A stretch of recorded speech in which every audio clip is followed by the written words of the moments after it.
is Brannon Howse Live. Whether the issue is law, science, economics, history, family, social issues, education, religion, government, or national security, Brannon brings the issues of the day into clear focus through the lens of a Judeo-Christian worldview. And now, here is your host, Brannon Howse. And welcome to the broadcast on this, what is today, Logan? June what?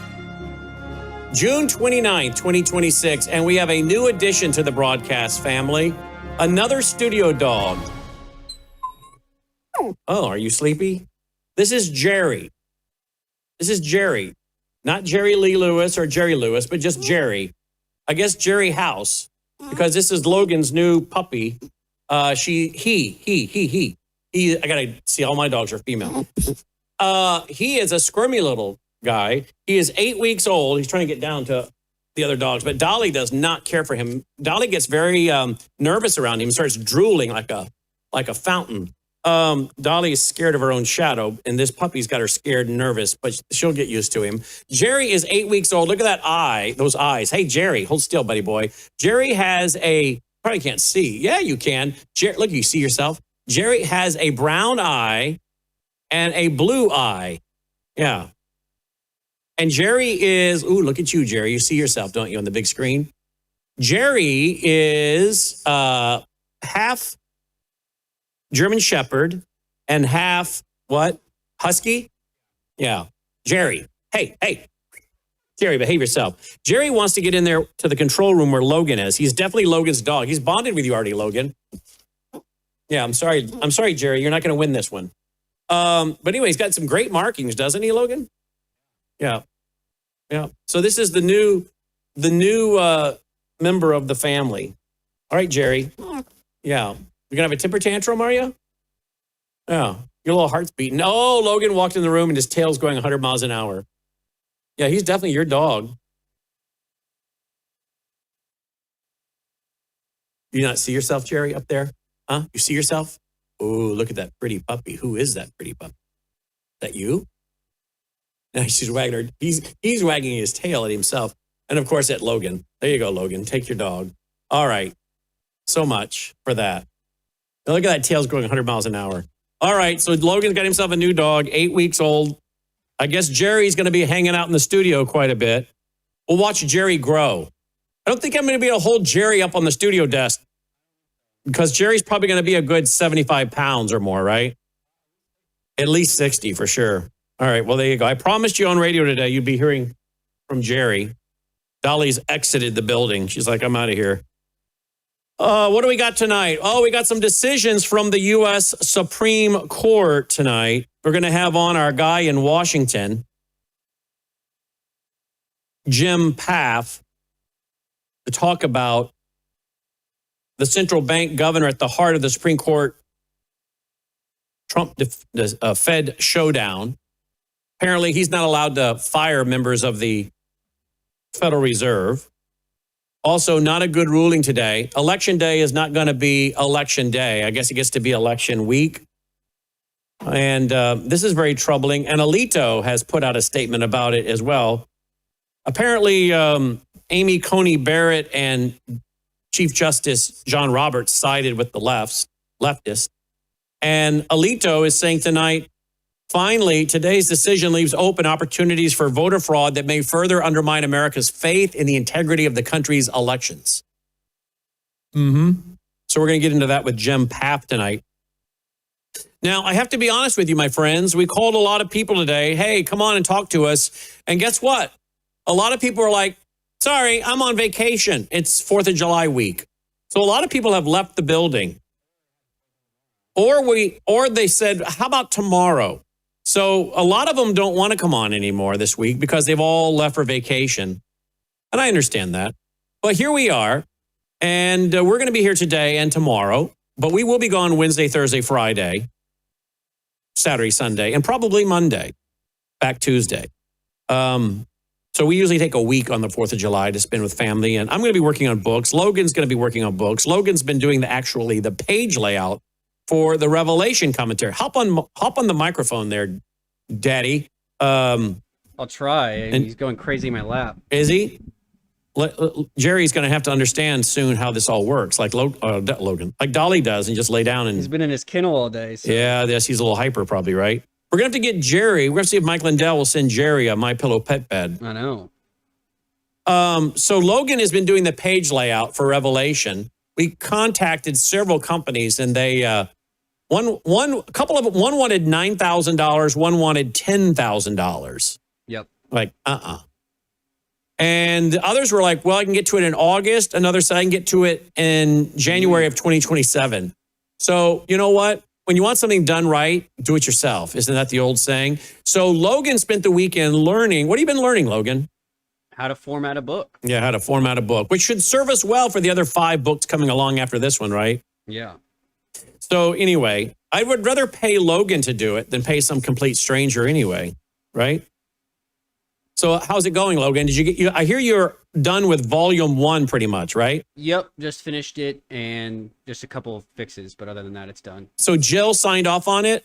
There's just a couple of things that needs to be fixed. No big fixes? No. And Jill is my editor, who is like very picky. Is that fair to say, Logan? I don't know. Very picky? Yeah, she's very picky, but she's in a good way. She's a perfectionist when it comes to this kind of thing. She's not going to let anything slide. She's very picky in a good way. That's not a criticism. It's just, if it passes the Jill standard, you know you've done something really good. And she only has a couple corrections for you. Yep. So then you're on to volume 2 and then volume 3, and then it's off to the printer. So I think we're doing pretty good for it to come out this fall. Yeah, we should have all the formatting done, I would think, by the end of next week. There you go. By the end of next week? I would think so. What is today? Monday. Well, should we have it done by the end of the week? As long as I don't run into any problems, we should be good. All right. You think we'll have any copies in time for the conference in September in Texas? I think so. I think so, too. As long as the printer stays on Yeah, the time. printer's saying 5 to 6 weeks. We may As have long to. as they're right, then we're good. Huh? As long as they're right, then we're good. Yeah, then we have to allow time for shipping. Yeah. But we're definitely going to have it in time for fall, like we said, folks. Fall delivery. So get your pre-order in. Get your pre-order in, if you would, please. Worldviewstore.com. Worldviewstore.com.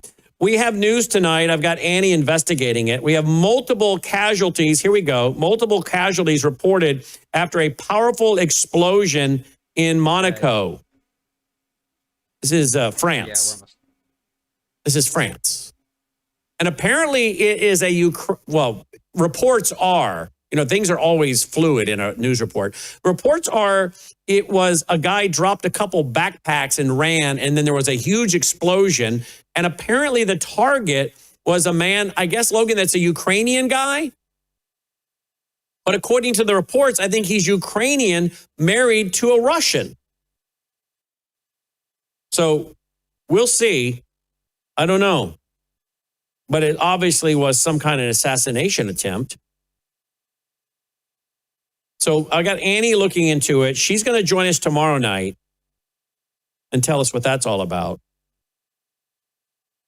And tomorrow night, we're also going to hear from Nick Eisher. Not Nick Eisher. What's his name? Nick, Hulsher. Nick Hulsher. I think I do know a Nick Eisher, to be honest with you. Earlier today, an explosion occurred in Monaco after a suspect placed a backpack at the base of a building. It subsequently detonated. Police and fire crews have responded, and according to local news outlets, 2 of the victims were Ukrainian and Russian. 3 individuals were injured, with 2 of them being seriously injured. Now, again, this is fluid. The information is still coming in. But apparently, this was a husband and a wife with their child. So we'll keep you posted on that. And Annie, as I said, is looking into it and will join us tomorrow night for an update. I guess that's about all I got on that one. Let's see. Following the detonation of a bomb in Monaco, Minister of State of the Principality of Monaco has confirmed that the explosion was likely an attack and that the device was likely equipped with bolts and other materials for maximum damage. According to the AFP, all of the victims are of Ukrainian origin. Now, of Ukrainian origin, but there are Ukrainians that are also Russian, right? So again, I don't know. Again, the reports are fluid. Apparently, there is another picture. I'm going to go ahead and show it. I hate to say, but that clearly looks like blood, Logan. And a lot of it. One could see why there would be very serious injuries with that volume of blood. So again, I guess we definitely need to be praying for this poor family. Regardless of who they are and what it was about, this is wrong. This is attempted murder, and sadly, it may end up being murder. So obviously, we want to pray for this family. And of course, we'll find out more about them. Particularly think of a child being and a spouse being the victim of this.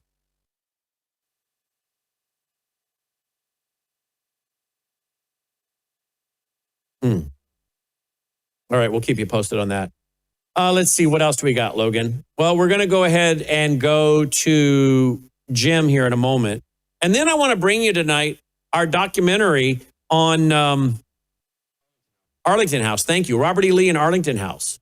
We'll bring that to you tonight as well. So it's going to be a shorter program tonight in some sense because a lot of people didn't want to come on tonight, and it's a lot of people taking vacation, and others said tomorrow night. So tomorrow night, we have Annie confirmed. We have Nick Holscher confirmed. We'll probably have Jim Half come back because tomorrow night, it looks like we're going to have, as tomorrow is, I guess, their last day, and they will be convening tomorrow morning at 10 a.m. DC time. And apparently, they're going to be deciding on birthright citizenship, transgender athletes, and campaign finance. So we'll have that to talk about tomorrow night as well. All right, so there we go. Let's go over to worldviewtube.com/sponsors. As always, brought to you by you, we're a listener-supported network. Worldviewtube.com/sponsors. You're going to put Jerry on Gatatana, half a scoop every day? You don't want your dogs eating cancer, and this fights it, I think. I'm not making claims. I'm just telling you what I believe from the research I've done. Dolly's on it, half a scoop every day. I take a scoop in water every day, as you know. Melissa does too. We believe in it. Absolutely. There's the pet product. We take the normal. You can take the Tetrasod included for those who are very, very athletic or have a great need for boosting antioxidant defenses. But other than that, we take the normal Gatatana, and Dolly does the pet Gatatana right there. Melissa House, GPA.com or worldviewtube.com/sponsors will get you there. Of course, you already know I take the Bella Grace each and every day, 3 powerful ingredients. And I must tell you, yesterday, although it was Sunday, I received a phone call from 3 of the top executives, including the CEO of Bella Grace, a phone conference yesterday. And I apparently was the first one of the folks that promote Bella Grace to get this phone call and this news that's coming. And so we're going to be telling you about it. I think we might actually make that announcement tomorrow night. So big news coming. I think a lot of you will be excited about a new product line with a sister organization to Bella Grace. But in the meantime, you should get and continue taking your Bella Grace elixir each and every day, as I do. Over 100 clinical trials on that and counting. Worldview Talk, your satellite phone, your solar generators, your bulletproof backpacks, and more. The MelissaProtein.com. She takes 7 of those tablets each and every day to keep her protein boosted and to keep lean and muscular. Because as we get older and start losing muscle mass, that's an issue for us. We don't want that happening. There is a correlation between leg strength and apparently studies show dementia, Alzheimer's, and Parkinson's. So keep your leg strength strong. Keep your body strong, muscular-wise, and stay in good health. And that's what she's doing. There's the MelissaHouseBG.com. It's all there at worldviewtube.com/sponsors, worldviewtube.com/sponsors. All right, let's get going. Joining me now is our guy in Washington, Jim Paff of theconservativecaucus.org, theconservativecaucus.org. He joins us now. Jim, a lot of rulings by the Supreme Court today. Big time. Some went our way, some didn't go our way. The getting rid of or giving the president the authoritative ability to fire people on boards and commissions is appropriate. That's right there in Article 2, Section 1 of the Constitution. But our election situation is going to get really, really dicey now after the unbelievable decision to allow these states to count votes for days and days afterwards. It's really kind of insane. And the kicker is they have to have it postmarked by Election Day. Well, how easy is it to get a stamper or something and postmark, all day long, 2, 3, 4 days after the election, right? Well, this is why what Donald Trump intends to do with the post office is actually pretty important, and it is within his authority to do it. There have been lawsuits that have been brought to try to block what he says he's going to do, which is not deliver ballots to states that refuse to show their voter lists. I mean, actually, one of the basic functions of a proper postal system is to reduce fraud. And their mail fraud is a serious crime. So if these states are sending out ballots to people they already know are not valid voters, that in effect is fraud. So that's what he ought to do. But the postmarking issue has come up in the California situation. We've just heard about it. I mean, there really is potential fraudulent activity taking place. And don't underestimate the fact that there are postal workers who are willing to perpetrate this fraud also. We've had reports for years of mishandling of mail ballots because of activist postal workers, almost all of whom belong to the Postal Workers Union.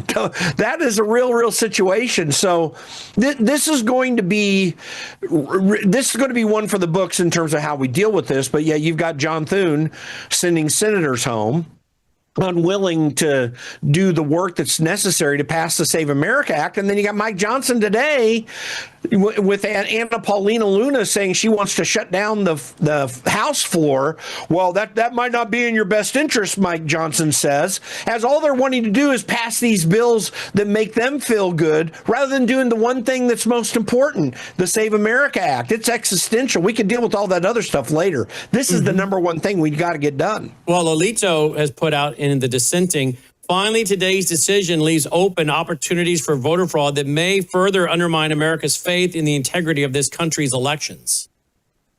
Whatever the actual fraud that takes place, and obviously we go back and forth all the time on what's valid. I mean, there is still some true conspiracy theory about voter fraud, but there are some very real things taking place. Tina Peters, now that she's free, has been really laying out some good information that gives more insight into what she was looking at the time that they threw her in prison because they didn't want to reveal things. You've got an Arizona case taking place right now. The new Maricopa County recorder was elected, but the previous recorder, whom he defeated because that previous person was a Trump derangement syndrome person, that guy set up a system where the new county recorder in Maricopa County can't even look at the IT data because that was one of his promises. The point I'm making is that we have to deal with this fraud situation very directly because you've got too many election officials who think they're the supreme authority on whether our elections are run well. And to be candid, it's the American citizens. They just have to do the administrative process. We're the ones that have to be convinced. So if you've got these long elections like California is still doing right now as we speak, by the way, they have not finished counting the votes from 3 weeks ago or however long it is now. That makes the American people wonder, is there fraud going on, even if there isn't? But to be candid, as Justice Alito rightly said, it also opens the door for very real fraud. Mm-hmm. Let's go to a recording from the Supreme Court. Here we go, guys. We have lots of phrases that involve two words, the second of which is day.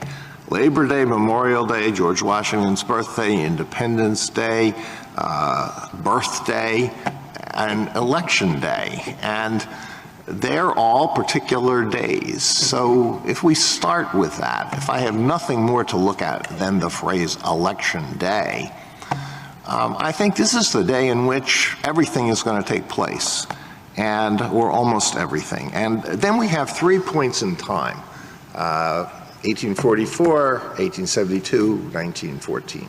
And we can ask, what would people have thought on those days is meant by this phrase, Election Day? Which of those should we choose? Which of those dates should we choose?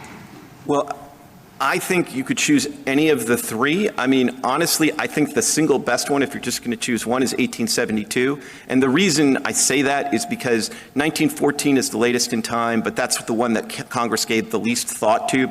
All right, so that was the arguments. Now we've got the ruling today. And Alito, of course, is not happy. Of course, a lot of people are not happy because it turns out that we have Amy Coney Barrett, siding with John Roberts, Chief Justice John Roberts, and the left. What an odd coalition, right? Well, listen, John Roberts is a real problem because his wife is so entrenched in Washington community and doesn't want to be thought poorly of in all the funny get-togethers that take place in this town, because her job depends on it too. Her job is placing lawyers in these major law firms, so she doesn't want to make people feel bad about her for what her husband did. We'll just throw there, in my opinion, in there so we can't get sued. Yeah, my opinion. Well, I was getting there. You just got to give me a minute. I'm too long-winded. But anyway, that's what I perceive is really taking place. Is that better than my opinion? I perceive that's what's taking place with John Roberts in many of these decisions. He also may really think that way. Amy Coney Barrett, though, this brings up another issue in my mind that I think is really problematic, is that we still do not have enough justice for these leftist activists who have been harassing federal judges at their homes when they don't like the decisions that they've been undertaking. Like that should be in prison for 20 years and dealt with swiftly and completely. I don't think we've done it in some cases, but not enough. And I think that these justices, and maybe Amy Coney Barrett, in my estimation, may be influenced by that as well. They don't want to be thought poorly of. And the reason I say that is this. What Justice Alito laid out in his dissent really is the case law here. What he laid out are 3 different passages in federal law, in the U.S. Code, that specifically lay out Election Day in precision. What Amy Coney Barrett did in her opinion on the issue was bring up what's called the Uocava law. This was a law that was passed some years ago that to try to set some guidelines related to mail-in ballots that might come in for military personnel, for people living or traveling abroad.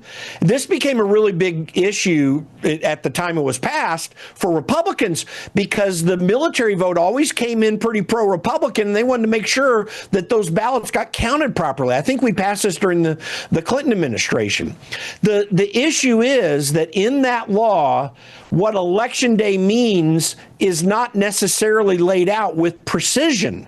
But the purpose there was to make sure that those ballots did not get treated improperly. But what we're talking about in California and Mississippi, even in some of these other states that have mail voting, we're talking about an entirely different system and a different circumstance. The mail ballots were laid out for a convenience, and I would also say to encourage fraud, but they were created as a convenience for people to be able to vote more. This is not people in a circumstance, some of which is out of their control, a military personnel being stationed overseas. It's a far different situation. And Alito points this out very, very clearly. Let me just read a couple things. I know I'm going long here, but let me read this. So 2 USC Section 7 says specifically this, and this one I think was passed in 1849. The Tuesday next after the first Monday of November in every even-numbered year is established as the day for the election in each of the states and territories of the United States representatives and delegates to Congress commencing on the third day of January next thereafter. That is a very explicit statement of a day. And I'm not going to read the other ones, but 2 USC Section 1 and 2 USC and 3 USC Section 1 do exactly the same thing.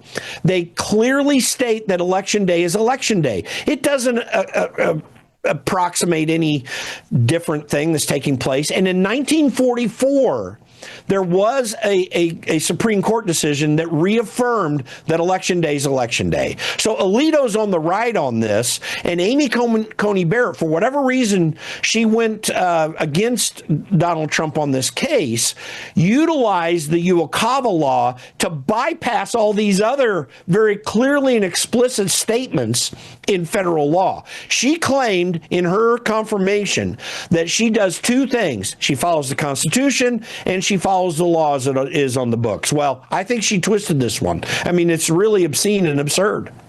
Yeah, indeed it is. Let's go to another decision today, and that is, of course, let me just comment and say it. Apparently, we can expect more voter fraud with the midterms coming up, is what basically. I think that it is without question. By the way, we are seeing voter fraud. It's legal in California, but we are observing voter fraud taking place very clearly in California, and there are serious investigations taking place of actual fraud. The paying of homeless people, apparently, this is what the investigation shows in Los Angeles, but other things too. There is a real question about how they are marking the post date on these ballots. There's very serious fraud taking place there. Just look for it to expand nationwide. And of course, I think they made their decision not so much on the Constitution as they did federal law, as I understand. Yeah, because the Constitution, I think a lot of people agree, a lot of constitutional scholars, there's some disagreement, but they agree that Election Day is Election Day, and citizens, and only citizens can vote, unrelated to this particular case. So those the are SAVE two Act would things fix very this. clear. Since they Say based again? their decision on federal law, a new federal law like the SAVE Act would fix this problem, but John Thune seems to be holding this thing up in the Senate. It's been passed in the House, right? Without a doubt. John Thune has been consistently giving Donald Trump the middle finger legislatively. Not only did they throw everyone back home in the Senate. Listen, I can see that they let everyone get home for a long weekend on the 4th of July. Obviously, you'd want to do that. But they took 2 weeks off. And consistently throughout John Thune's term as majority leader, he does not go into recess, and Donald Trump is not able to make recess appointments in still a lot of appointments that need to be made. I mean, why would you not, from the very beginning, allow your president that's of your party to get his people in place, and it's a temporary basis, and then, go get them nominated and confirmed later as needed? It's absolutely obscene, but John Thune has absolutely and entirely been against Donald Trump his entire time, since January of 2025, working against Donald Trump, not helping him in any key factors, except where he was kind of forced to, like with the One Big Beautiful Bill, and with the things related to potential government shutdowns that had other political issues that Thune had to deal with apart from the president. So he has not been a friend of the American people or of Donald Trump. And as I've said many times, and I've said to you many times, the weak part of the Trump agenda is Republicans in Congress. Mm-hmm. And so President Trump the other day didn't show up on Capitol Hill to sign a piece of legislation because of this. What else can he do to bring pressure on the Senate to pass the SAVE Act?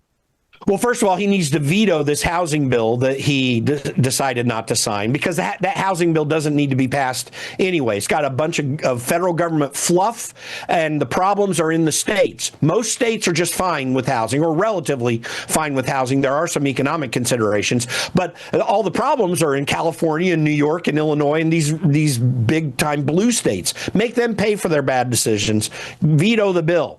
Secondly, as I've been saying for a long time now, in every other way, he needs to shut down the business coming out of Congress until they get off their duffs and decide to pass the SAVE Act. He needs to just shut it all down to the extent he can, obviously, with his veto pen. Just don't make it very clear. I'm not signing anything until you get this done. I demand you put it on these bills, and if it doesn't come across to me, then we're not moving anything else. He's done a little bit of that. He needs to keep doing it, starting with a veto of that housing bill. That's the best thing that he can do right now, because you got these intransigent leadership in the Republican Party that are determined to lose. Wow. Okay. There you go. Let's go on to the next issue. The next issue is Lisa Cook, the central bank governor, at the heart of the Supreme Court's Trump-Fed showdown. So they ruled that President Trump cannot fire this woman off the Fed, which, by the way, is interesting because he can appoint the federal chairman of the Federal Reserve, which he just did, Warsh. But in reality, the Federal Reserve is a private group given a charter by the federal government from 1913. So, it's kind of a weird situation here because the Federal Reserve is not a government institution. Well, it's my opinion, and I firmly believe, constitutionally and otherwise, that Donald Trump has the right to fire Fed governor board members.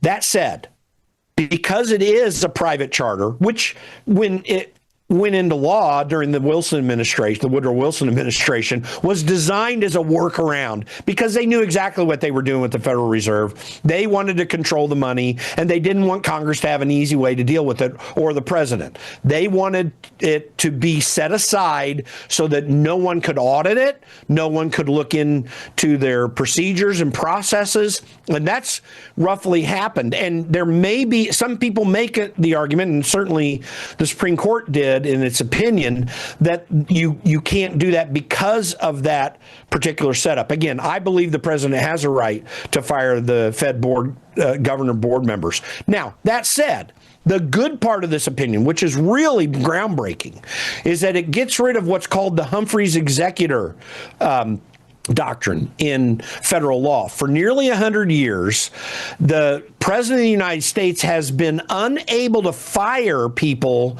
on commissions and boards and so forth. By the way, Joe Biden did that. Donald Trump put a bunch of commissioners on various boards, people that he knew. Kellyanne Conway was one of them, Sean Spicer. And then Biden subsequently fired them, and no one said a word about it. But he was trying to also fire an FTC, a Federal Trade Commission board member, which he now has the authority to do because they got rid of Humphrey's executor. They made a carve out for the Federal Reserve because of this idea that he can't do that since it's a chartered, separate organization, quasi-separate organization that's supposed to not be influenced by politics, which is a bunch of bull because it is. But so that's it's a loss not being able to fire Lisa Cook. It's a big win because we hire the president of the United States to get rid of the deep staters, and that's what's happening here. In fact, there was an MS Now interview I saw of someone on there that I didn't even know who the person was, but they made the statement that Donald Trump can do this now so he can, as she said, get rid of the deep staters. If you ask me, she said, I call them experienced administrative people who help us run our government well. Well, bull crap. And then she says it's part of a spoils system. No, the spoils, she said it's a spoils system for Donald Trump to be able to put his own people in, or any president, because now, they pay off their friends and buddies. Well, the problem is friends and buddies of the deep state have been running things in the administrative branch for a long period of time with no accountability to anyone. So this is actually a net fantastic win because it allows a president that we elected to determine who are going to be in these positions. And I think that that's a healthy thing. I mean, it works against us if a Democrat becomes president, no doubt about it. But it also works for us when a Republican's in there. So I think that, it's a net win, but it is bad. We've got to get rid of the Federal Reserve. The Federal Reserve System is amazingly bad. But it is positive that Kevin Warsh is now the Federal Reserve chairman, and even though he's still got some hills to climb, we're going in the right direction because he's already changing the approach of the Federal Reserve, saying that to fix inflation, we need to kick people out of their jobs. I mean, that's literally what they've been doing for decades and decades and decades. That idea is going away. That and other ways of thinking through the Federal Reserve is going to be a net benefit. So Lisa Cook, bad, but the rest of it, I mean, I think it's a net win. Mm-hmm. Let's go to what is supposed to be coming tomorrow. Tomorrow will be the final day of the Supreme Court's term. The court is set to rule in 4 pending cases relating to birthright citizenship, transgender athletes, and campaign finance. So tomorrow will be a busy news day. I mean, this birthright citizenship is going to be huge. Now, based on the rulings today, but with Justice Amy Coney Barrett and John Roberts going with the libs, that should give us a little clue what's coming tomorrow on birthright citizenship, right? I think that's a possibility. Gorsuch, during the questioning on the birthright citizenship thing, seemed to indicate he may not have been convinced to get rid of birthright citizenship. So it could be that he goes the wrong way on this. So he basically, went the right tomorrow way could be the final nail in the coffin for America. Happy 4th of July, everybody. Good night. Yeah, really. I mean, right? I totally agree with that. And Frank, what it would also do is open the door to make an already bad problem much worse. Because if they do not strike down birthright citizenship and reestablish the actual purpose of the 14th Amendment, which was to make sure that black slaves could become full citizens of this country and nothing more, then I think we've got a major, major problem. I'm less worried about that one and more worried about whether we get the Save America Act passed, because we can still save this country if we can have good elections. But it is definitely it would be a really hard shot in the gut if they don't overturn birthright citizenship. How ironic. Listen, I'm hopeful, but these rulings today make me a little bit more suspicious whether it'll happen. How ironic that we're days from celebrating what's supposed to be the 250th and is the 250th anniversary of our founding as a nation, and we get a ruling that election day can go on for many, many days, and maybe tomorrow non-citizens can vote, because that's basically what you're saying here. Yeah, potentially. And let me just say this. What do you mean potentially? I mean, if your mother makes it over and drops you on the ground, and you can now vote, you're not legally, constitutionally a citizen by the Constitution and the 14th Amendment, but now you can. No, so we're going to be allowing people that you and I know by the law is not the original intent of the founders. They're going to, if they rule, they'll be ruling that non-citizens can vote, because you and I know by the rule of law and the founders, that's not what they were going for.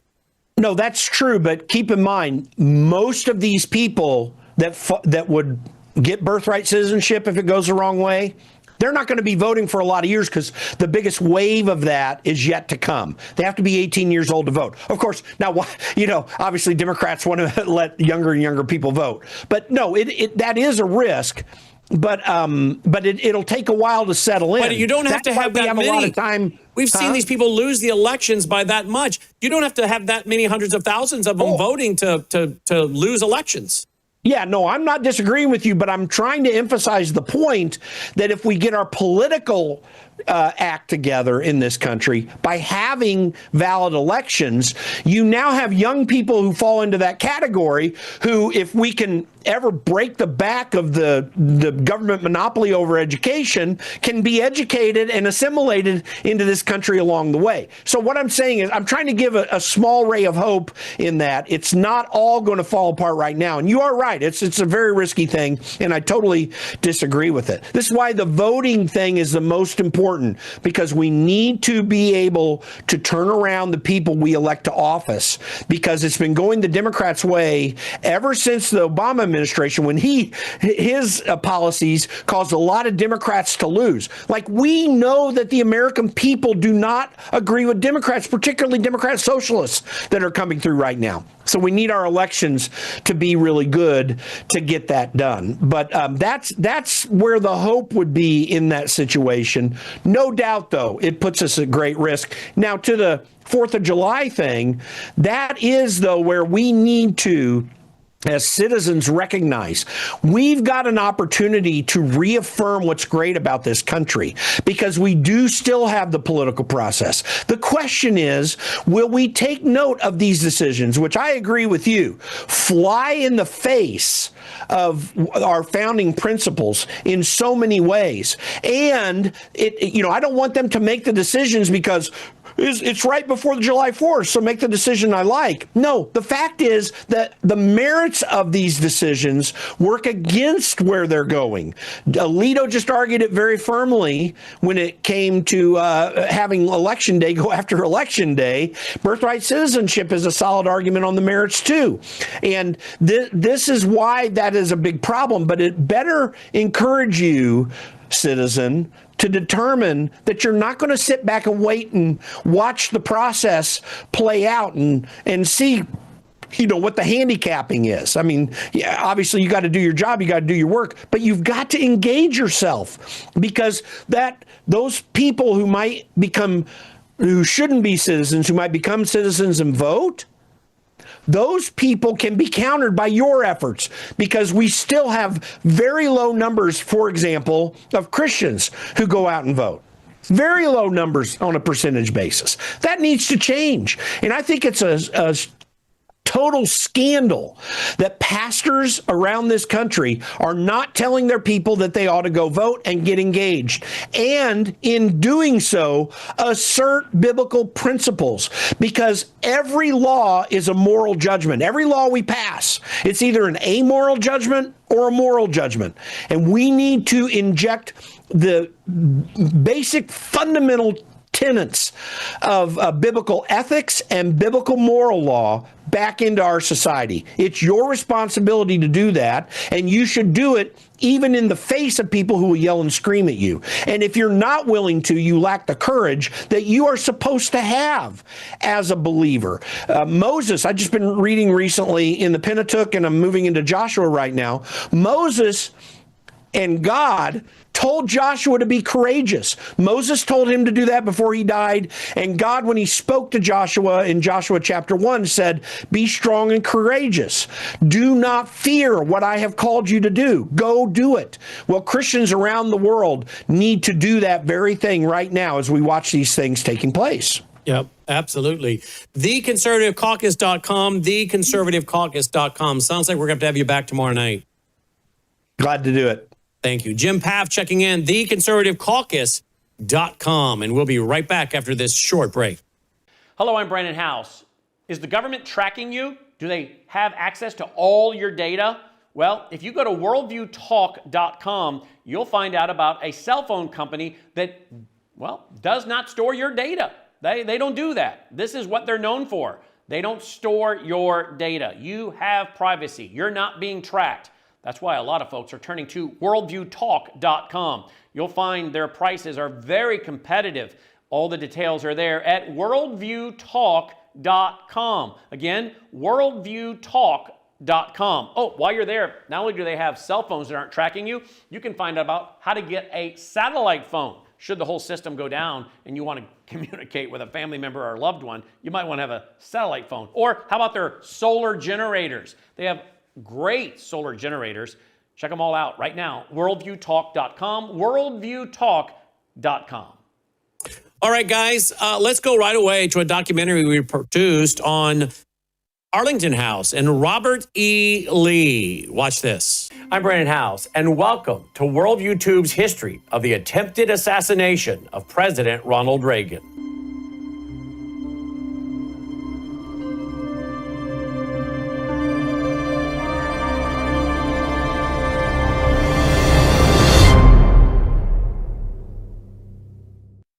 On March 21st, 1981, Reagan and his wife Nancy attended a fundraising event at Ford's Theater in Washington, D.C.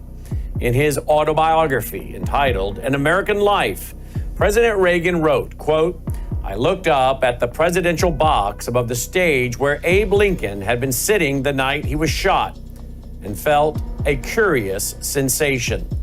I thought that even with all the Secret Service protection we now had, it was probably still possible for someone who had enough determination to get close enough to the president to shoot him," end quote. It was March 30th, 1981, just 69 days into Ronald Reagan's presidency. The new president, known for his optimism and charm, had already captured the nation's heart. But on that day, as he left the Washington Hilton after addressing a labor union conference, a shocking event would test his resilience and alter the course of American history. At 2:27 p.m. Eastern Standard Time, President Reagan emerged from the hotel's secure area known as President's Walk. We're here at the Washington Hilton. It was on March 30th, 1981. President Ronald Reagan survived an assassination attempt by gunman John Hinckley. At about 1:45 Washington time on March 30th, President Reagan arrived. He walked through a double door here, our door that's right behind this garage door that's now been installed. Prior to that, there was no garage. Since they have installed this garage door and bricked area, it's known as the President's Walk. It was actually put in here after the assassination of John F. Kennedy. It was known as a secure area. The Secret Service had done many events here, and the president didn't have very far to walk to his limo, the door being open right there. But he entered the President's Walk door just on the other side of that garage door on March 30th at 1:45. He came out after giving a speech. He came out at 2. And I was talking about people that went because they felt very strongly about the monument to Robert E. Lee, a great general, whether you like it or not. He was one of the great generals. I've spoken to many generals here, right at the White House, and many people thought of the generals. They think that he was maybe their favorite general. People were there protesting the taking down of the monument of Robert E. Lee. Everybody knows that. So Robert E. Lee was a great general. And Abraham Lincoln developed a phobia. He couldn't beat Robert E. Lee.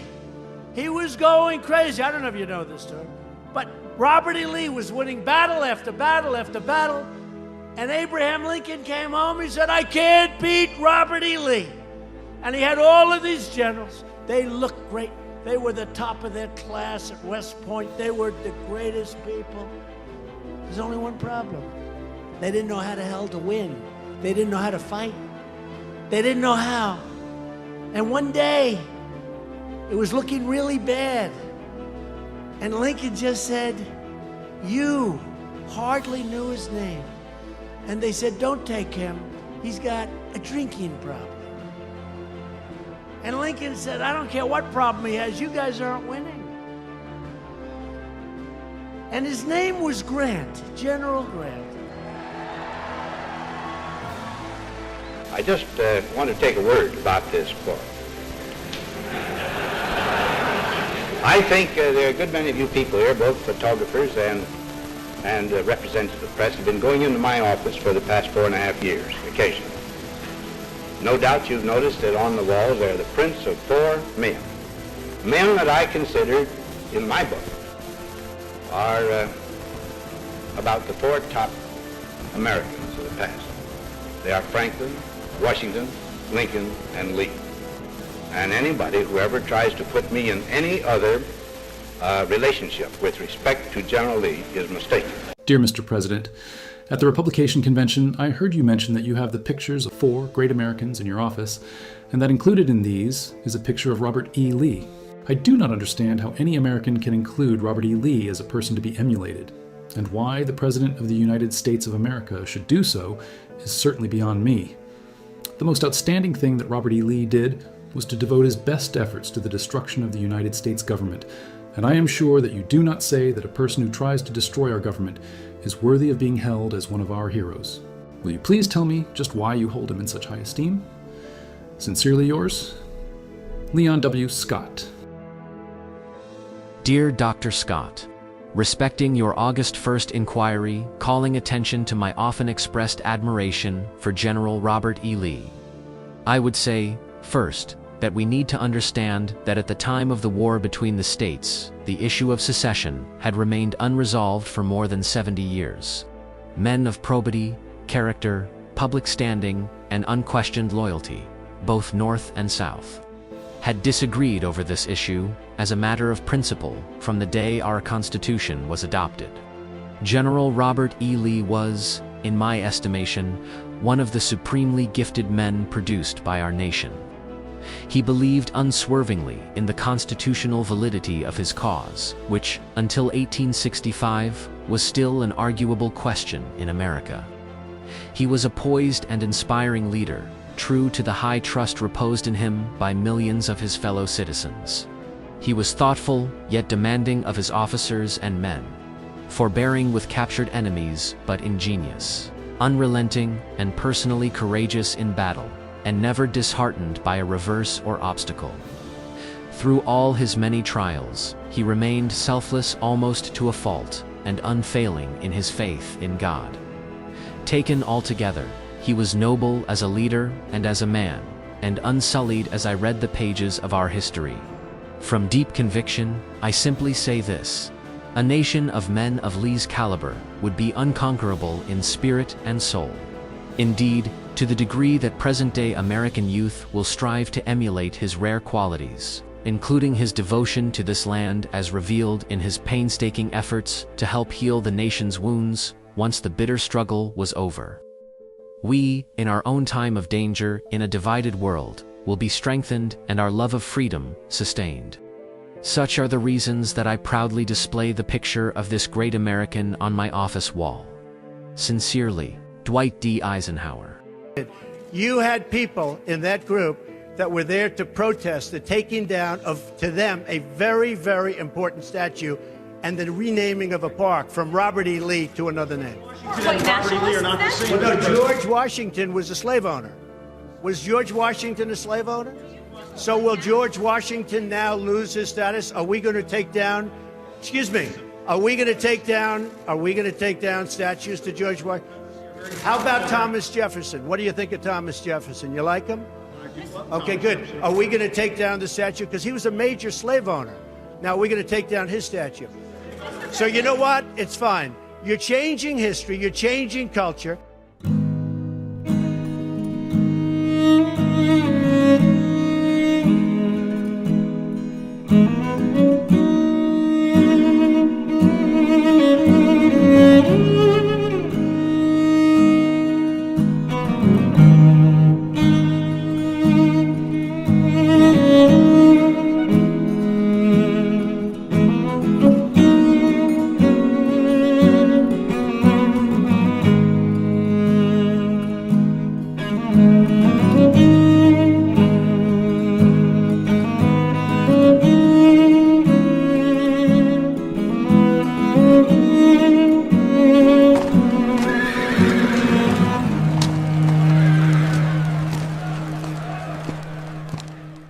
Hello, I'm Brannon Howse, and welcome to World YouTube's history of Arlington House, the home of General Robert E. Lee.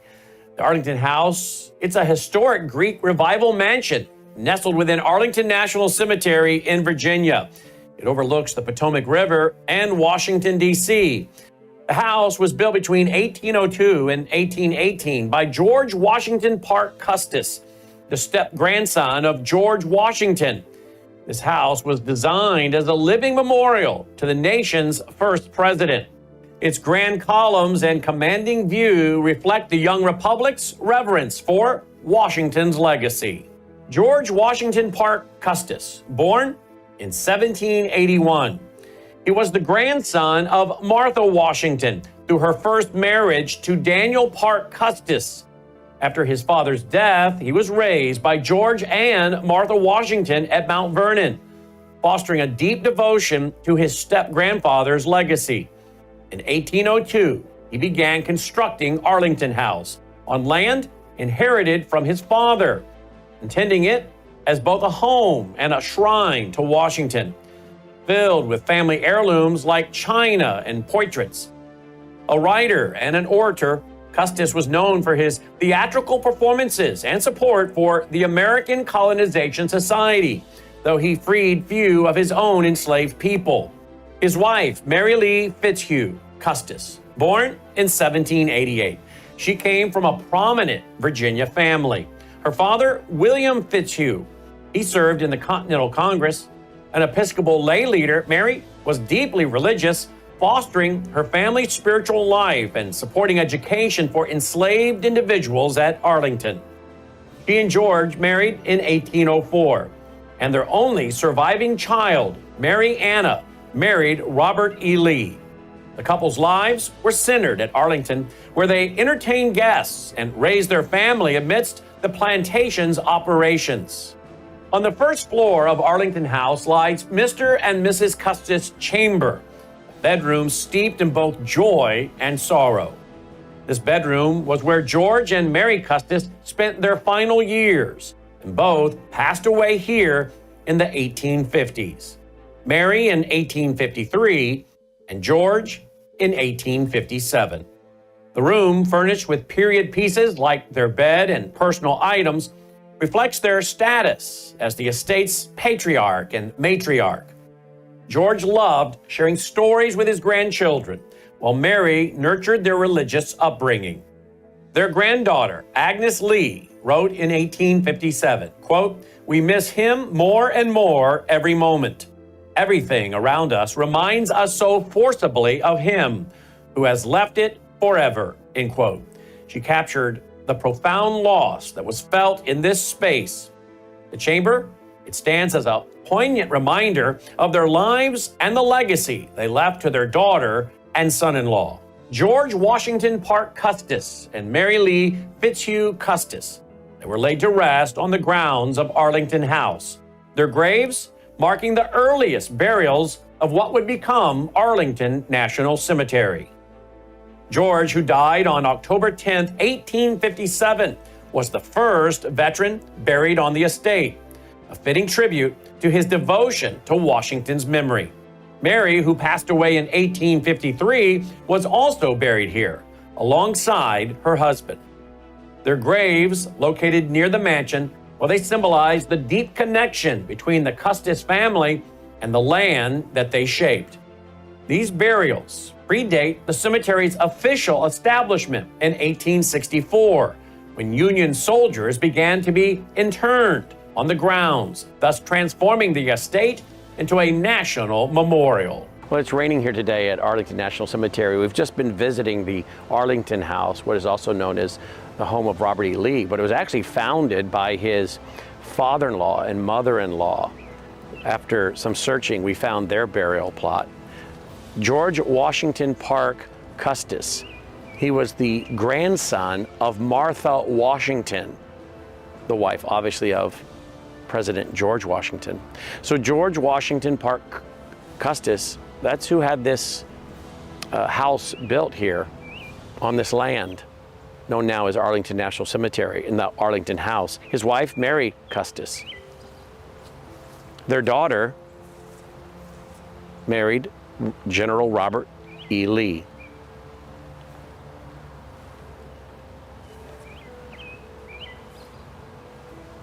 In 1857, the estate passed to the daughter of Mr. Custis, Mary Anna Randolph Custis, who married Robert E. Lee in 1831.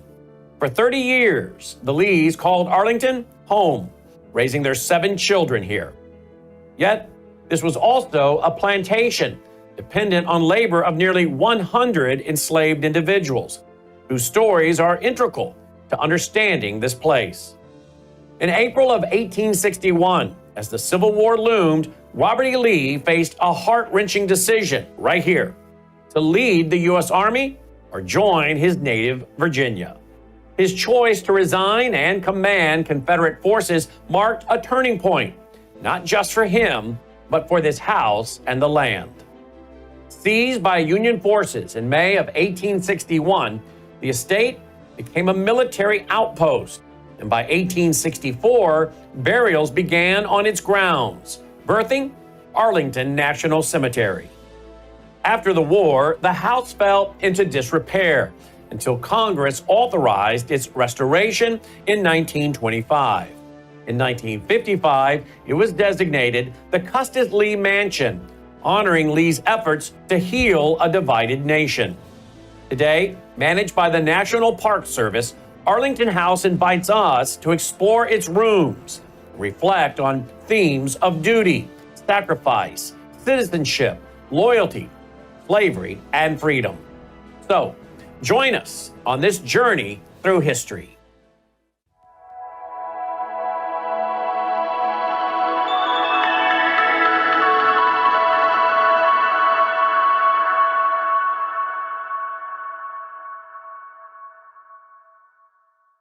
As we enter the White Parlor, we step into a room that evolved with the needs of the Lee family.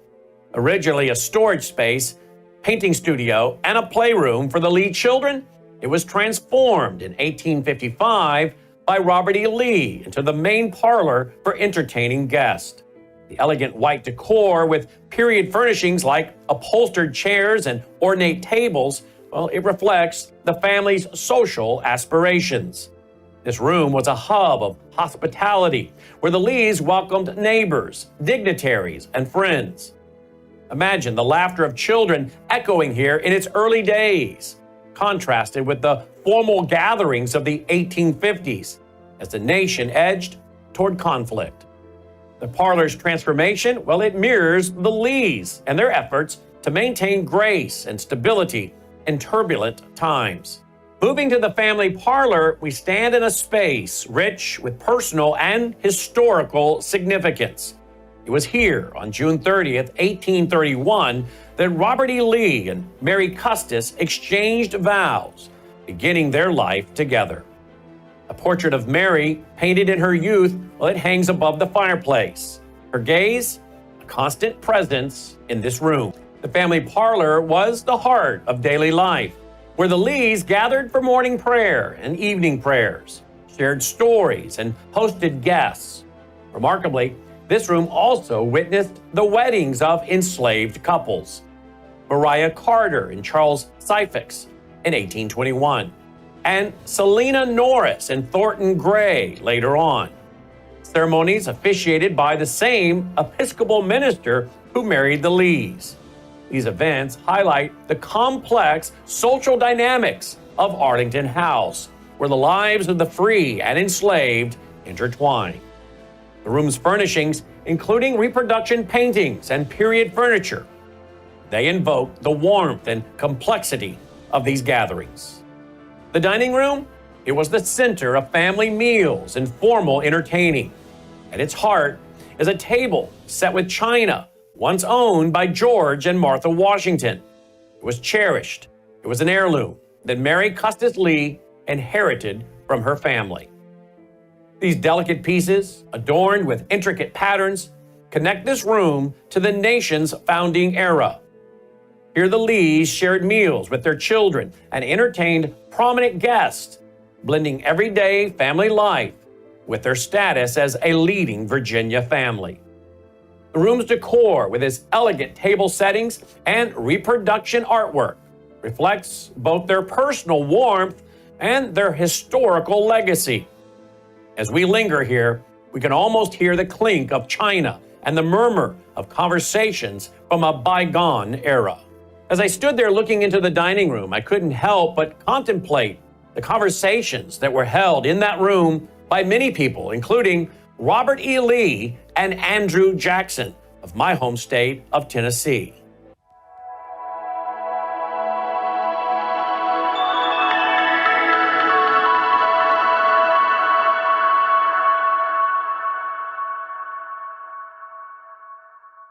Hello, I'm Brannon Howse. I want to thank you for all your support at wvwfoundation.com that helps make possible pushing out 24/7 content for free. Without your support, we'd have to put it all behind a paywall. But thanks to you and your support through our foundation, we're able to push it out for free as a broadcast service and broadcast ministry of WVW Foundation. Please consider going there and setting up an automatic monthly contribution, or go there and make an occasional contribution. If you prefer to support us through the mail, you'll find our mailing address there at wvwfoundation.com. You can also call and make your contribution over the phone by calling 901-825-0652. That's 901-825-0652. Again, all these details are available at wvwfoundation.com.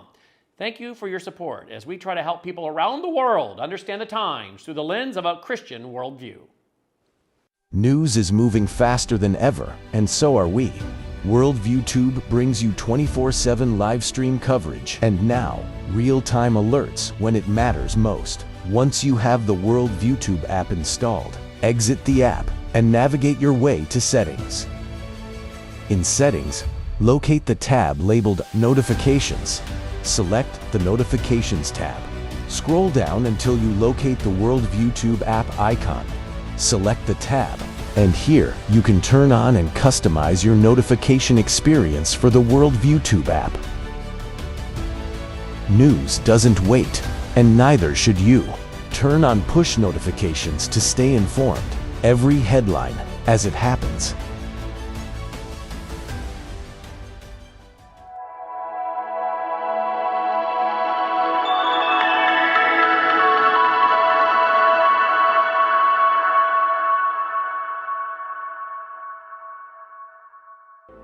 In the morning room, located in the south wing, we encounter a space that adapted to the creative and practical needs of its occupants. Originally, it was the formal dining room. It became George Washington Parke Custis's painting studio, where he pursued his passion for art, creating works that celebrated American history. By 1850, it served as Mary Lee's study and office, where she managed the household affairs and expressed her own creativity. The room's furnishings, including a writing desk and period art supplies, reflects its dual role as a space for both artistic expression and estate management. Mary's presence here underscores her role as a capable partner to Robert E. Lee. She oversaw the plantation during his frequent military assignments. The office and studio. It is a room of profound historical weight. It was here, at this very desk, that Robert E. Lee penned his resignation letter from the U.S. Army on April 20th, 1861. He chose to defend Virginia as the Civil War began. This decision was made in the quiet of this room, and it altered the course of his life and the nation's history. Remarkably, this same desk was used by President Gerald Ford in 1975 to sign a resolution restoring Lee's U.S. citizenship, a symbolic act of national reconciliation. The room's simple furnishings, including the desk and period writing tools, they stand as witnesses to these pivotal moments, bridging the divide between conflict and healing. Though typically closed to visitors, the second floor offers a glimpse into the private lives of the Lee family.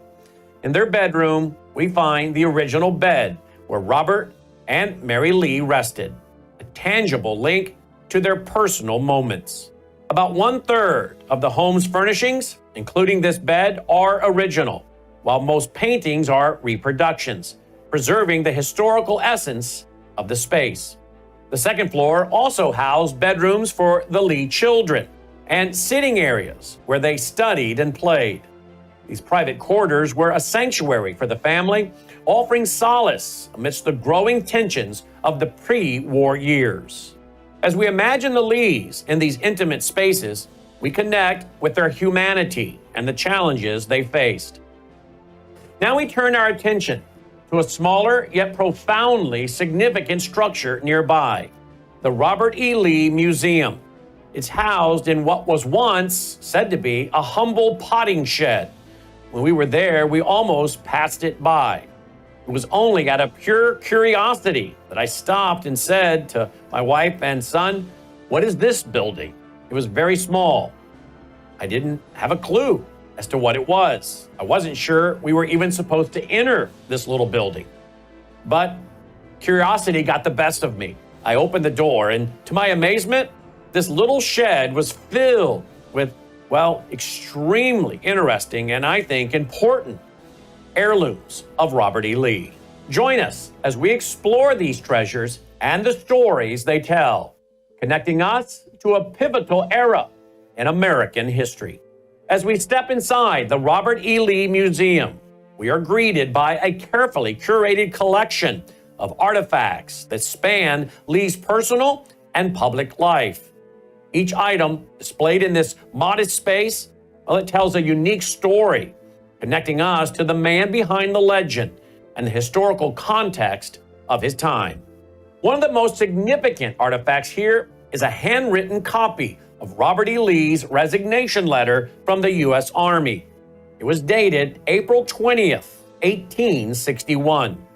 It was in Brannon Howse's office that Lee penned this letter, marking his decision to leave the Army that he had served for 36 years and thus join the Confederate cause. The letter, addressed to General Winfield Scott, his mentor and friend. It reads in part, quote, "I have felt that I ought not longer to retain my commission in the Army, save in the defense of my native state. I never desire again to draw my sword," end quote. This document, it symbolizes the profound conflict that Lee faced between his loyalty to the United States and his allegiance to Virginia, a decision that altered his life and the nation's history. Displayed in a protective case, it invites us to reflect on the personal and moral dilemmas of the Civil War era. Displayed alongside the letter is one of Lee's personal guns, a tangible link to his military career.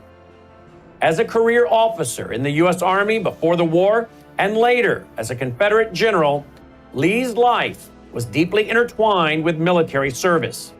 This firearm, likely used during his time in the field, reflects his role as a skilled and strategic leader whose decisions shaped the course of the Civil War. The gun, with its worn grip and historical weight, stands as a reminder of the conflict that defined Lee's legacy and the nation's history.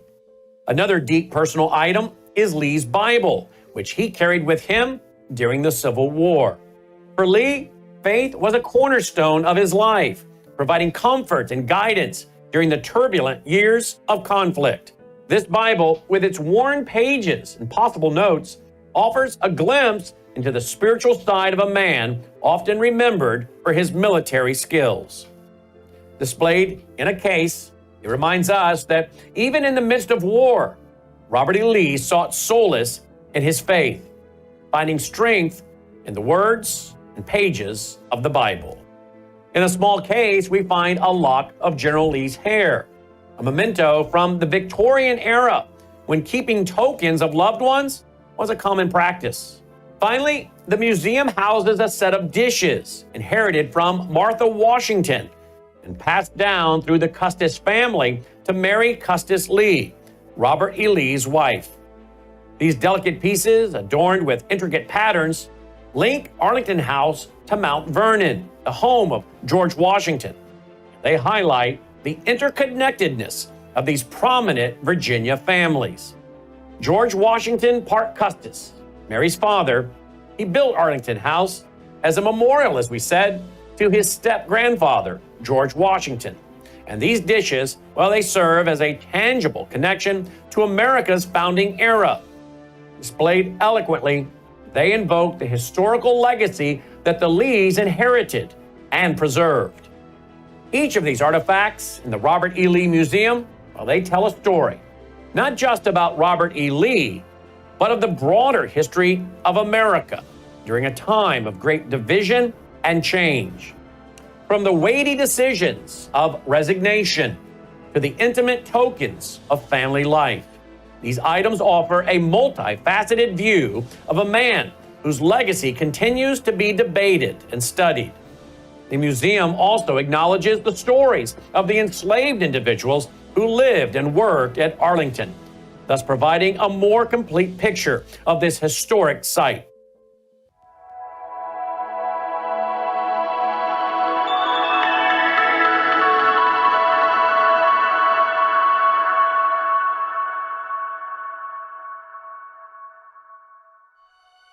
true beauty isn't applied.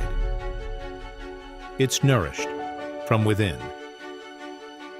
Bella Grace Elixir, a luxurious, scientifically crafted blend designed to restore radiance, vitality, and strength at a cellular level. At the heart of Bella Grace Elixir lies cat's claw, a powerful herb from the Amazon known for its ability to control inflammation and protect collagen. With Verisol collagen peptides, it goes beyond the surface, stimulating your body's natural collagen production to reduce fine lines, improve skin elasticity, and promote real, visible change. Bella Grace Elixir doesn't stop at collagen. It includes astaxanthin, one of nature's most powerful antioxidants. 6,000 times stronger than vitamin C, astaxanthin protects your skin from harmful UV rays and environmental stress, while locking in hydration and promoting a radiant, youthful glow.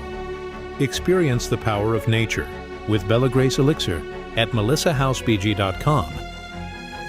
Discover the science behind Bella Grace Elixir at melissahousebg.com. Read powerful testimonials from doctors and real customers who've experienced life-changing results, and explore other wellness products from Bella Grace. Bella Grace Elixir is more than just a product. It's a solution.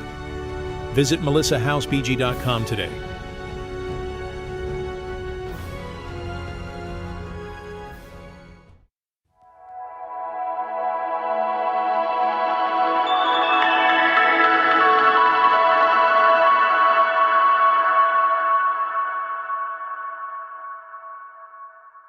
Upon the death of George Custis in 1857, Robert E. Lee became executor of his estate and thus inherited nearly 200 enslaved people across Arlington, White House, and Roman Coke plantations. The will of Mr. Custis mandated their emancipation within 5 years, but the estate was burdened with significant debts.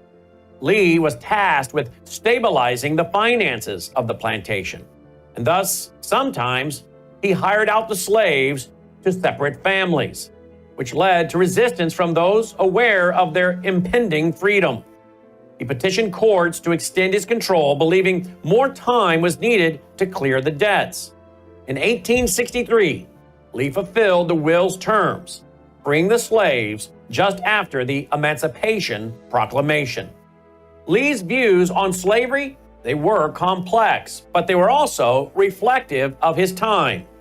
In a December 27, 1856 letter to his wife, Lee wrote, quote, "There are few, I believe, in this enlightened age who will not acknowledge that slavery as an institution is a moral and political evil in any country," end quote. At the end of the war, Lee expressed relief at slavery's end, stating in an 1865 letter to his cousin Marquis Williams, quote, "I am rejoiced that slavery is abolished. I believe it will be greatly for the interest of the South," end quote. These quotes reveal a man torn between personal morality and societal norms, navigating the economic realities of a debt-ridden plantation as well.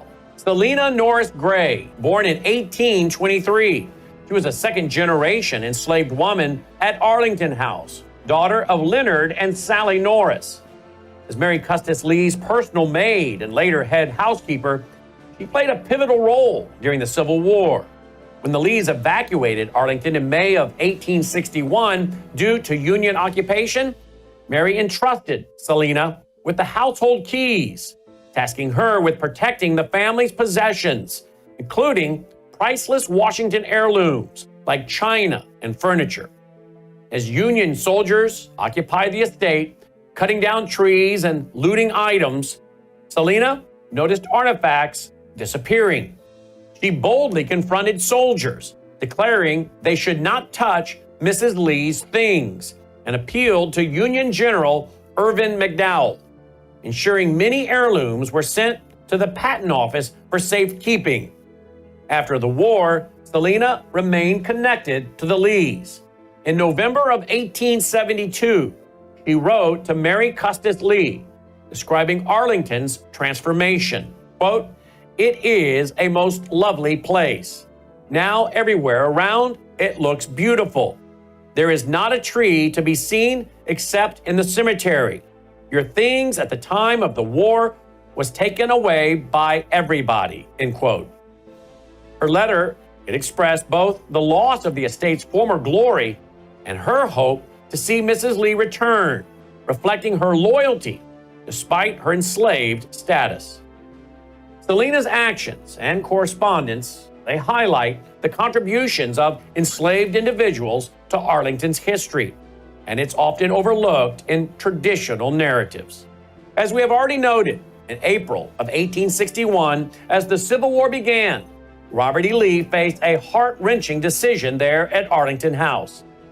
Resigning from the U.S. Army to join the Confederacy, he thus left his home vulnerable due to its strategic location, just 3 miles from the White House. On May 24, 1861, Union forces occupied Arlington House, transforming the plantation into a military stronghold to protect Washington, D.C. Mary Custis Lee, having been warned of the impending occupation, fled with their children, never to return as residents. By 1864, General Montgomery C. Meigs ordered burials on the estate's grounds, thus ensuring the Lees could not reclaim their home. This act, it birthed Arlington National Cemetery, a poignant symbol of the war's toll. The Lee family, they received no compensation during Lee's lifetime, with payment delayed until the 1880s, long after his death. Lee lamented the loss, writing in 1861, quote, "It is painful to think of the occupation of our home by strangers," end quote.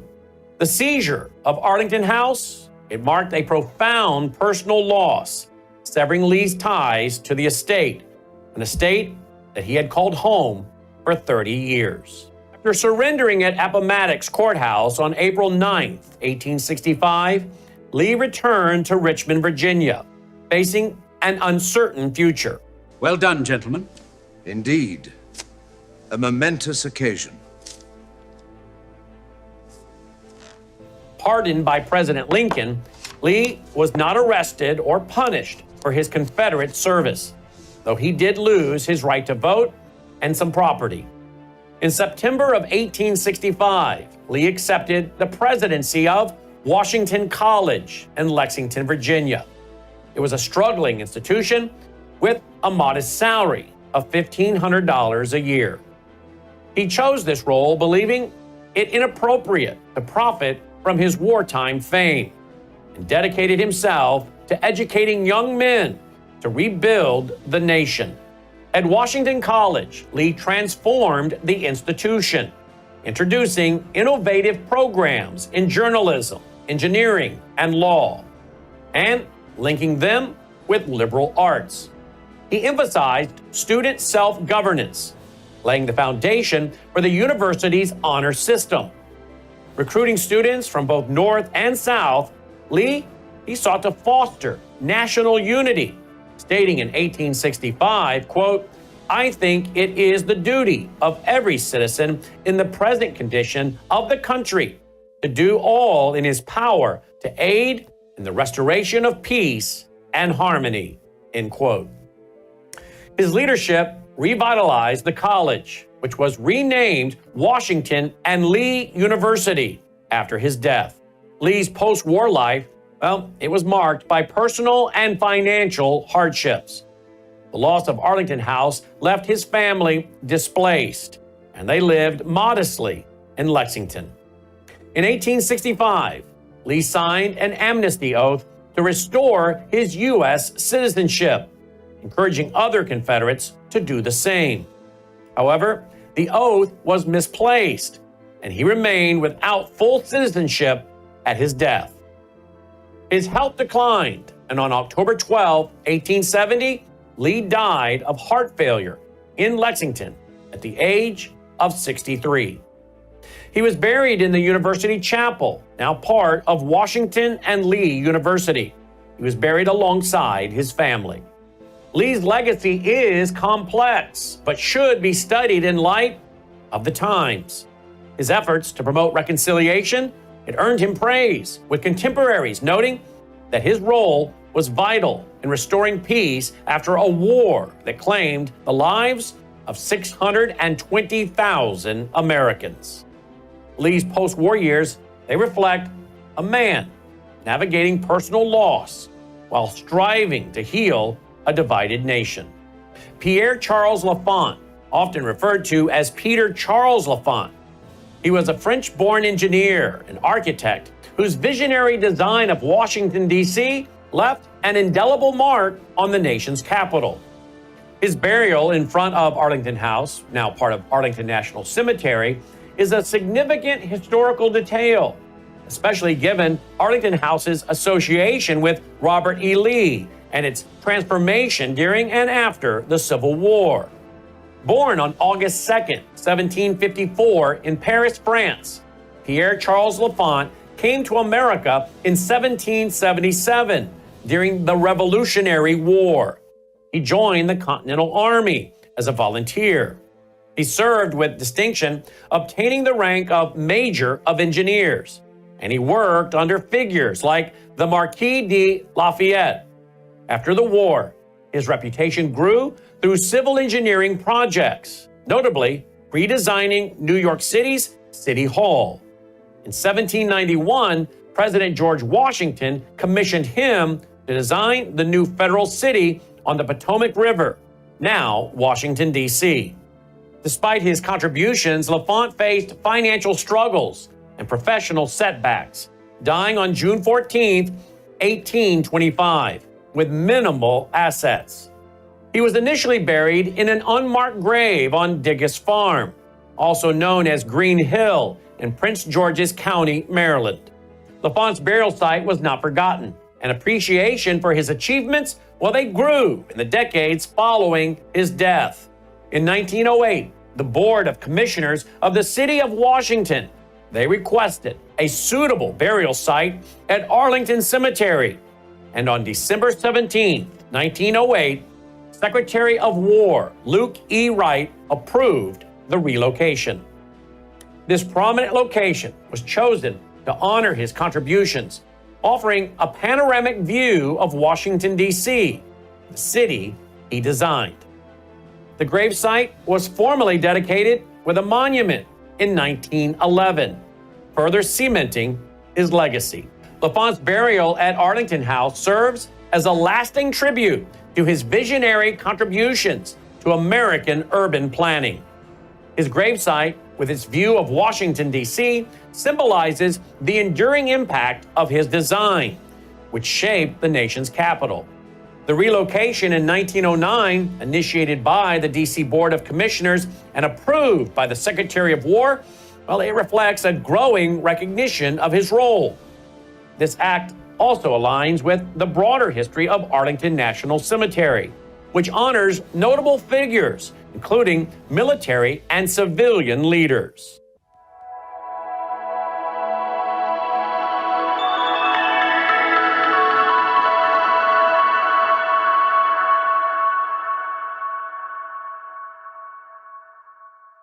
I'll tell you one little quick story. We had a Worldview Weekend client who lived in California, lost their house.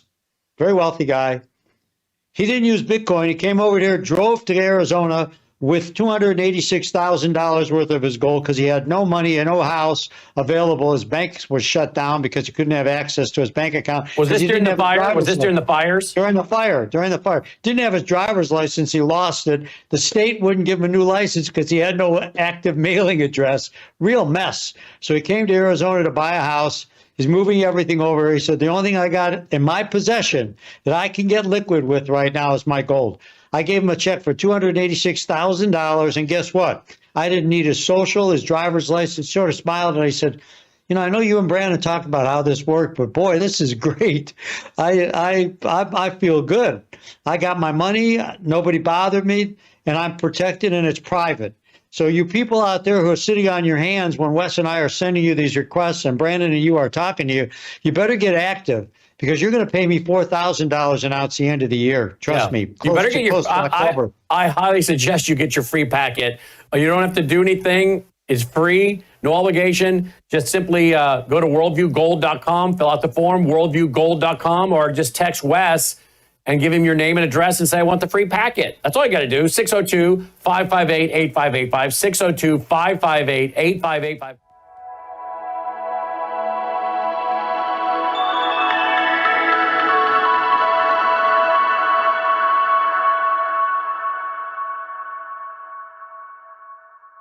Robert E. Lee's loss of Arlington House was a profound personal blow, yet it did not define his final years. As president of Washington College, Lee channeled his energies into education, fostering reconciliation, and shaping a new generation. Despite losing his home, voting rights, and facing health challenges, Lee's commitment to unity, well, it left a lasting impact. His death in 1870, it marked the end of a life dedicated to rebuilding. But debates about his legacy persist, reflecting the complexities of America's Civil War era. Arlington House, now a national memorial. It stands as a reminder of both loss and resilience, inviting us to reflect on a pivotal challenge in America's history. Arlington House, it is more than a historic home.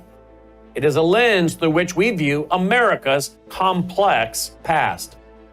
The lives of George and Mary Custis intertwined with Washington's legacy, while it shaped the estate's early years. The deaths of Mr. and Mrs. Custis and their burials on the grounds marked the beginning of Arlington's transformation into a national cemetery. Robert E. Lee's management of the inherited enslaved people and his conflicted views on slavery, well, they give us an insight into the moral and economic dilemmas of his era. Selina Gray's courage in preserving the Lee family's possessions and her post-war correspondence with Mary Custis Lee, well, that underscores the vital roles played by enslaved individuals, and yet what was clearly a unique and special relationship between the two. Today, Arlington House invites us to reflect on duty, sacrifice, slavery, freedom, and the full spectrum of American history. And yet, I'm afraid the full spectrum of American history is often not being considered when the topic is Robert E. Lee. Sadly, revisionist historians are leaving out the complexities of the issues of the day, the moral dilemmas, and even the serious and personal convictions that Robert E. Lee himself had about slavery. Sadly, many of the prominent historical figures of the South are maligned, and their stories are used to divide Americans. You see, many of these figures, they believe strongly in state rights.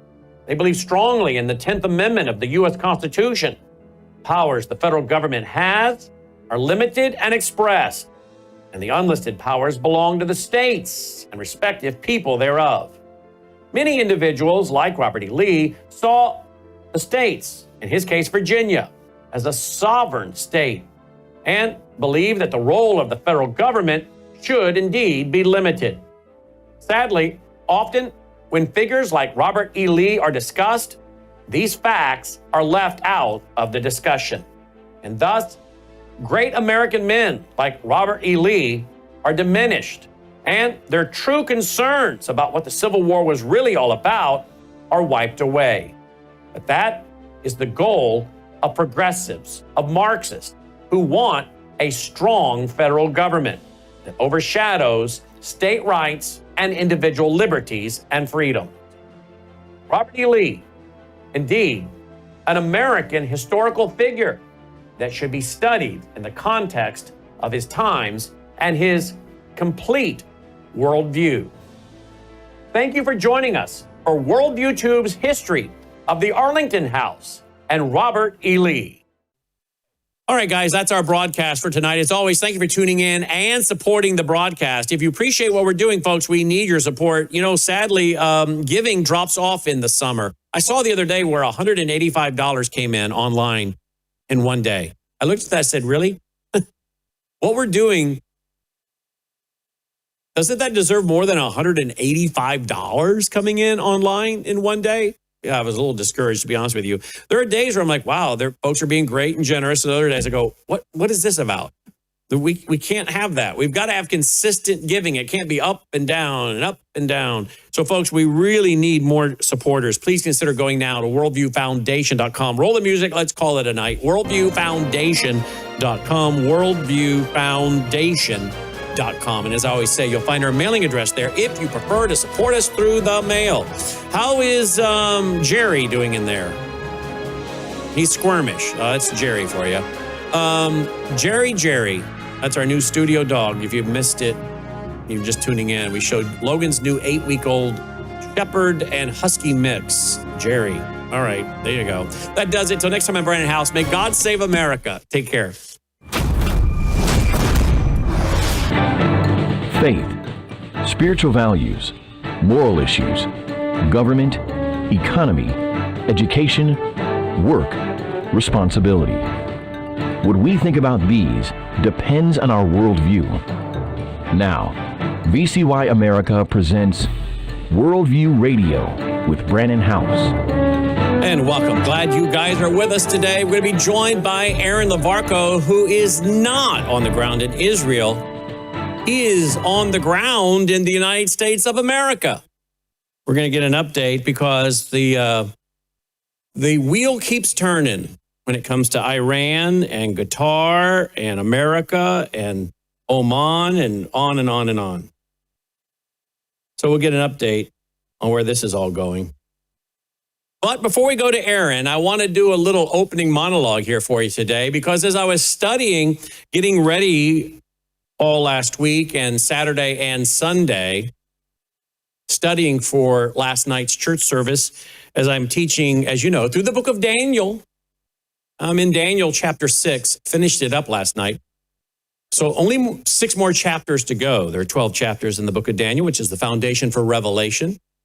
And over the weekend, as I was involved in in-depth study, I was in that passage in Daniel 6 where it says this, and the king gave the command, and they brought those men who had accused Daniel.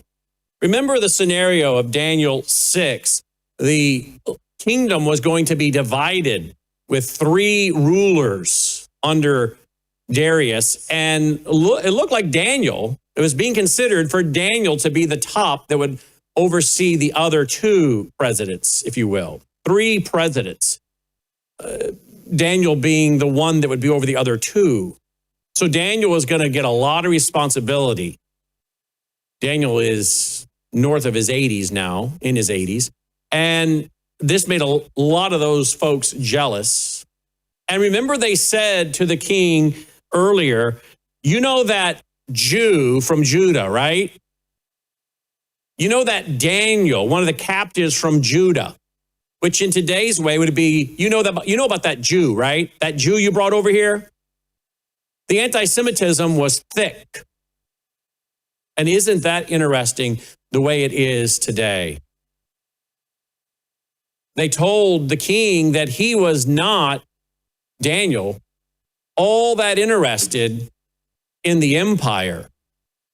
In other words, what we're talking about here is there being a conflict between political loyalty and loyalty to God. Political loyalty and loyalty to God. He's not for the Medo-Persian Empire. He's that Jew, you know, from Judah. He's not Medo-Persian Empire first. They were wanting and using political conflict as a weapon. Political loyalty was becoming a test. But to be politically loyal, you had to disobey God. You had to compromise your faith. Does that sound familiar to anyone today? America first. Well, Howse, he's not America first. He's Israel first. You know, Brannon Howse, he's that Christian Zionist. He's not America first. I'm God first. I can be proud of my history and heritage and be patriotic while also walking and chewing gum at the same time. It's not either or.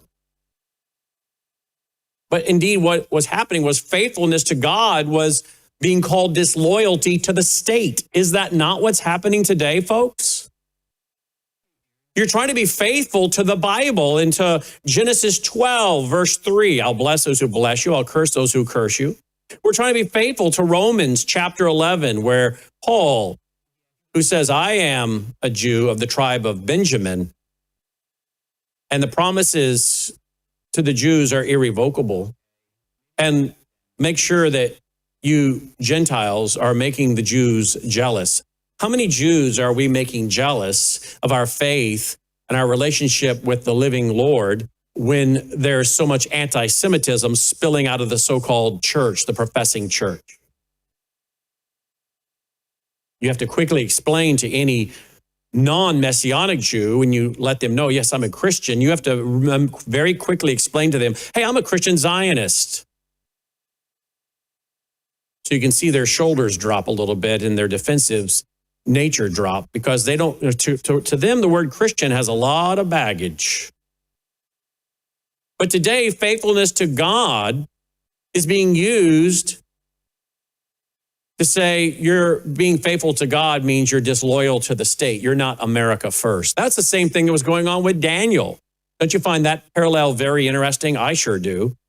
But that's not the first time that's happened. And last night in our church service, and the whole thing will be up online, an hour and 6 minutes, be up online later today if it's not already. I had a chart made, and I showed where biblical examples of disloyalty by obeying God, by being faithful to God. It was called disloyalty to the state, why there was the Hebrew midwives, Shadrach, Meshach, and Abednego, Mordecai, Elijah, Jeremiah, Amos, John the Baptist, Jesus himself, Paul and the apostles.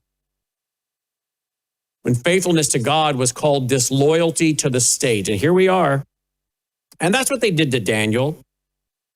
You know that Daniel, that Jew, that captive you brought over here from Judah, they didn't have to describe him that way. They knew the close relationship he had with the king, with Darius. They knew that he was being considered for this high position to be over them. But notice they used the nationalism as a wedge. While I was studying for last night, I also came across a passage many of you are familiar with that I think also fits where we're at today. Because those of us who are standing up for what the Bible says, doesn't mean we stand up for everything the Israeli government does. No, to the contrary. But we stand up for what the Bible says, and what the Bible says about the Jews, whether they be in the land or around the world. Isn't that interesting? When we stand up for the Jewish people and we fight the anti-Semitism or the desire to exterminate them, well, why do these people never make issue with the fact that, that's interesting, Howse, he and those other Christian Zionists, they care about the Jews outside of Israel as well. Shouldn't that show them this isn't just about geography? Although they need to have their own land, fulfill Ezekiel 37, the dry bones prophecy coming together as a political revival. Now we await the spiritual revival.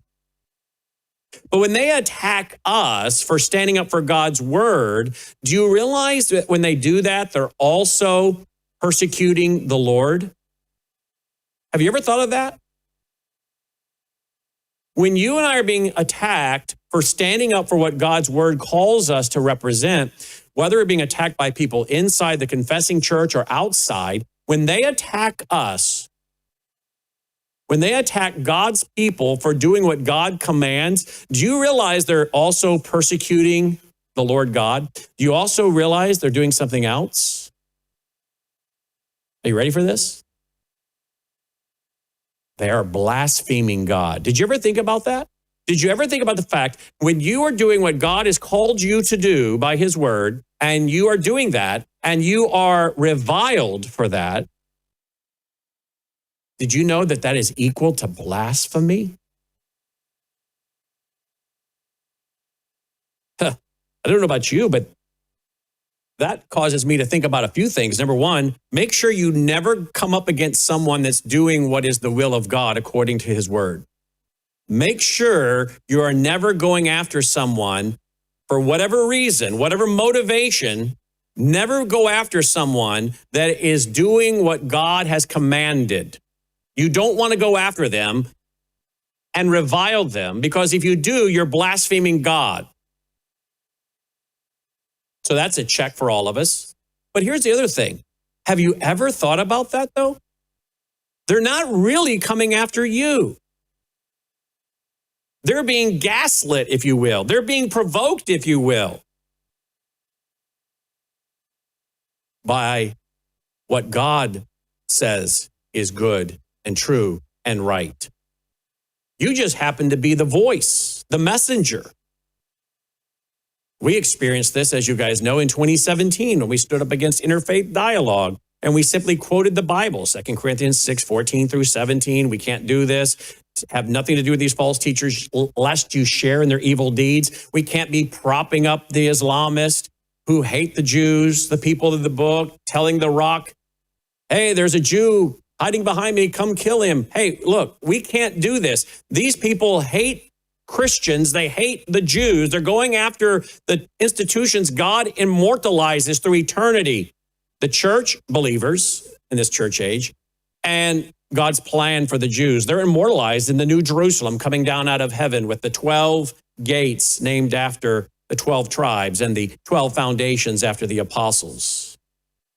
The church mentioned, immortalized, but also God's plan for the Jewish people through the 12 tribes, which of course is where we get in the book of Revelation, the long list of the 12 tribes that are making up the 144,000 witnesses, God's program for the Jews, the redeemed Jews, the revived Israel, spiritually revived, and the church. And we're in that church age now.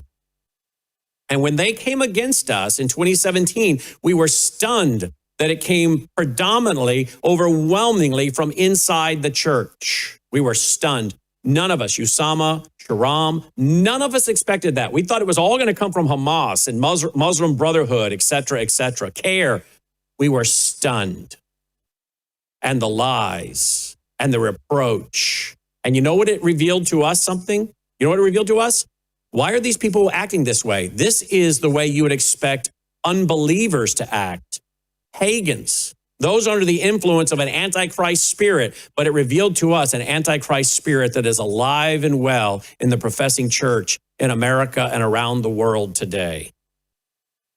I called up Sharam over the weekend and I said, Sharam, I want to encourage you with something as I was studying the Bible this weekend for my lesson for Sunday night.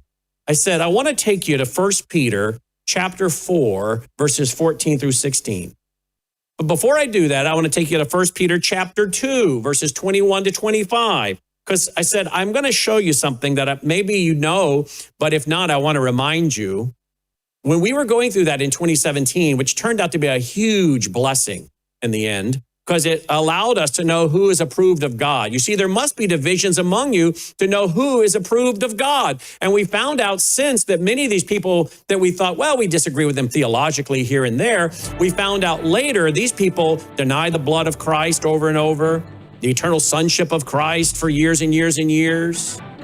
Many of them are holding to anti-Semitism, replacement theology, some of them in this camp that came after us.